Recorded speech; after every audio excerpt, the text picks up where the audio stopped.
புவிவாழ் கவரான திருமண தகவல் மையம்.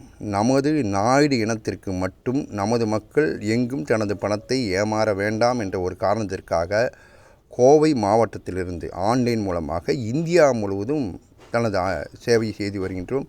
இதுவரை 400க்கும் மேற்பட்ட திருமணத்தை முடித்திருக்கின்றோம். இது நமது இனம் எங்கும் கொண்டு போய் தனது பணத்தை ஏமாறக்கூடாது என்ற ஒரு காரணத்திற்காக நமது இனம் நாங்களும் அதே இனத்தோட நாயுடு இனம்தாங்கிற ஒரே காரணத்திற்காக நாங்கள் எங்களுடைய குடும்பம் கோவை மாவட்டத்திலேருந்து இது செஞ்சிட்ருக்கோம். இதில் எவ்விதமான ஏமாற்று வேலையும் கிடையாது. யூடியூப்பில் போடுறாங்கிறதுக்காக நமது மக்களுக்கு தெரிய வேண்டும் என்கிற ஒரே காரணத்துக்காக யூடியூப்பில் போட்டு நம்ம இப்பொழுது நமது மக்கள் எங்கெங்கே இருந்தாங்களோ அங்கங்கெல்லாம் இருந்து நம்ம அவங்க இணைந்து இதில் பயனடைஞ்சிட்ருக்காங்க. பதிவு கட்டணம் கிடையாதுங்க, எந்த காசு வாங்குறதில்லை, நீங்கள் புரோக்கர் கமிஷன் எதுவும் வாங்குறதில்லை. ஒரு ஜாதகம் ரூபாய் 40. புரோக்கர் தரகர் வேலையெல்லாம் ஒன்றுமே கிடையாது. நம்பி வாங்க, உங்கள் திருமணம் நிச்சயம் நடக்கும்.